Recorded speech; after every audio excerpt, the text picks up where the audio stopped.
السلام عليكم ورحمة الله وبركاته. ازيكم حبايبنا؟ عاملين ايه؟ يا رب تكونوا كويسين وبخير. اللهم صل وسلم وبارك عليك يا حبيبي يا رسول الله. سبحان الله والحمد لله ولا اله الا الله والله اكبر ولا حول ولا قوة الا بالله. ما تنسوش تشتركوا في القناة وتفعلوا الجرس عشان يوصلكوا كل جديد، وتعملوا لي لايك وتسيبوا لي كومنت. طبعا ده الفطار بتاعنا، صينية رقاق باللحمة المفرومة وصينية بطاطس باللحمة المفرومة. طبعا انا مقورة بطاطس محمراها نص تحميرة. معايا طبعا اللحمة المفرومة متعصجة، ده قلب البطاطس حمرته بردك نص تحميره. طبعا معايا رقاق. تمام كده، يلا بينا نبدا.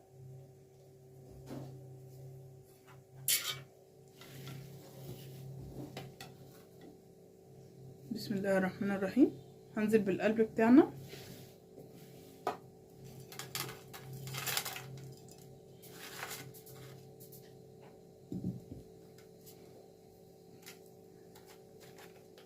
طبعا المفروض اول ما بيتحط في الزيت نفكه من بعض. انا حطيته في الزيت واتلخمت في حاجه تانية عشان كده كتل، مش مشكله، هيفك كل ده معانا.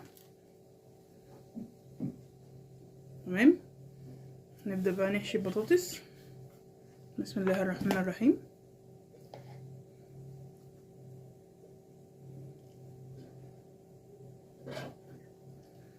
اللهم صل وسلم وبارك عليك يا حبيبي يا رسول الله. سبحان الله والحمد لله ولا اله الا الله والله اكبر ولا حول ولا قوة الا بالله.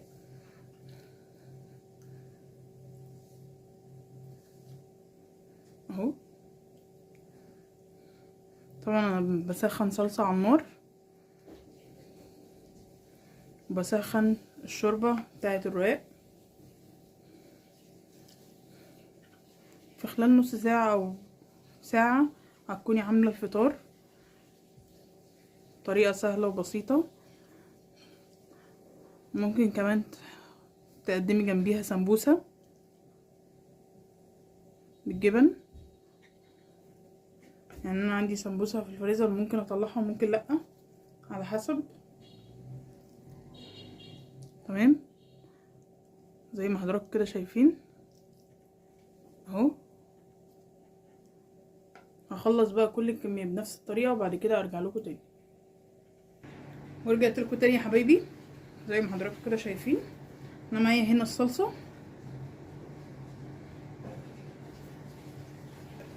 اللهم صل وسلم وبارك عليك يا حبيبي يا رسول الله.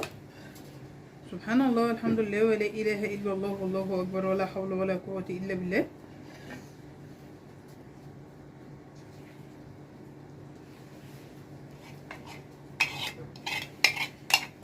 الصلصة دي انا حط عليها ملح وفلفل،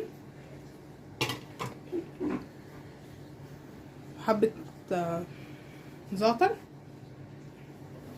هنسيبها بقى في الفرن، ندخلها الفرن على درجة حرارة 200 او 180، على درجة حرارة 180 على الرف الوسطاني، وبعد كده ارجع لكم تاني نعمل الرقاق مع بعض. ورجعت لكم تاني يا حبايبي. هنا معايا شوربة. معايا بقى هنا الصينية بتاعتي انا دهناها سمنة. معايا طبعا هنا الرقاق. نبدأ بقى نعمل كده.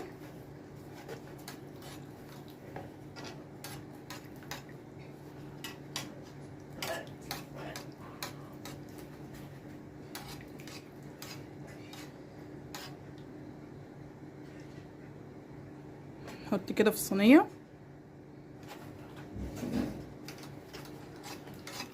اللهم صل وسلم وبارك عليك يا حبيبي يا رسول الله. سبحان الله والحمد لله ولا اله الا الله والله اكبر ولا حول ولا قوة الا بالله.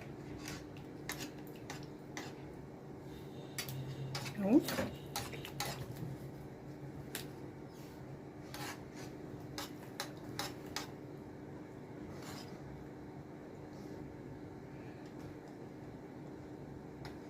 تمام. ممكن تحطي ما بين كل طبقة وطبقة سمنة.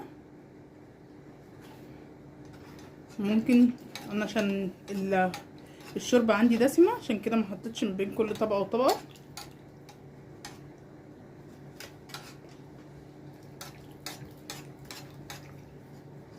تمام. اللهم صل وسلم وبارك عليك يا حبيبي يا رسول الله.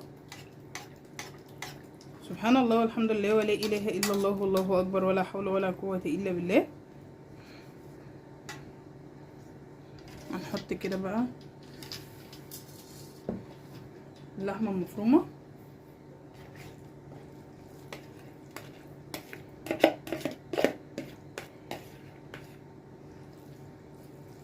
اللهم صل وسلم وبارك عليك يا حبيبي يا رسول الله.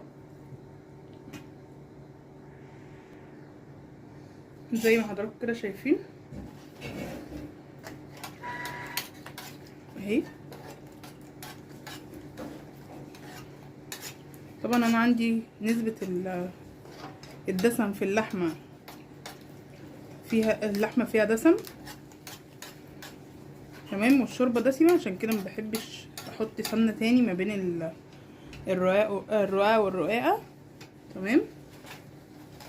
اللهم صل وسلم وبارك عليك يا حبيبي يا رسول الله. هما 3 من تحت و3 من فوق.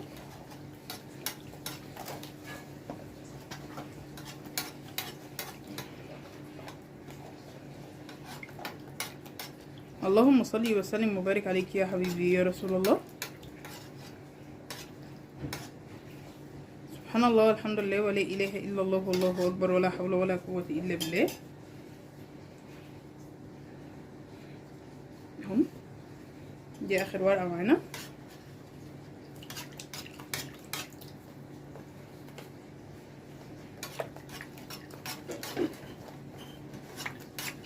اللهم صل وسلم وبارك عليك يا حبيبي يا رسول الله.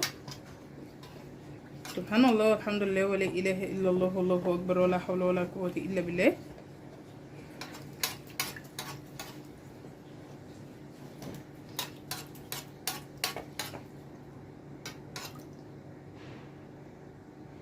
اهو هنحط بقى معلقه سمنه من فوق من على الوش تمام،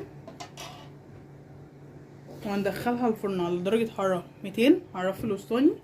هتاخد في حدود من 10 دقايق ل 12 دقيقه، وبعد كده هرجع لكم تاني.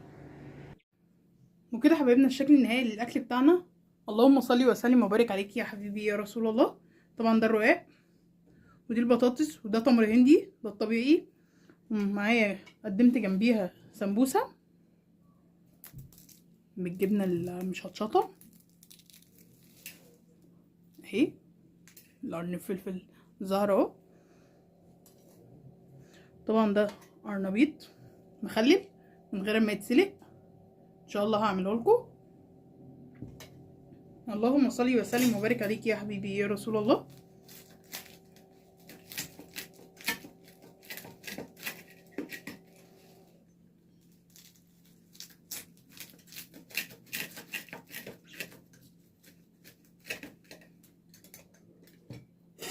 اهو اللهم صل وسلم وبارك عليك يا حبيبي يا رسول الله. سبحان الله والحمد لله ولا اله الا الله والله اكبر ولا حول ولا قوه الا بالله. اهي مش معجن، لا مورق ومستوي من تحت اهو. اللهم صل وسلم وبارك عليك يا حبيبي يا رسول الله. سبحان الله والحمد لله ولا اله الا الله والله اكبر ولا حول ولا قوه الا بالله. ما تنسوش تشتركوا في القناه وتفعلوا الجرس عشان يوصلكم كل جديد، وتعملوا لي لايك وتسيبوا لي كومنت. والسلام عليكم ورحمه الله وبركاته.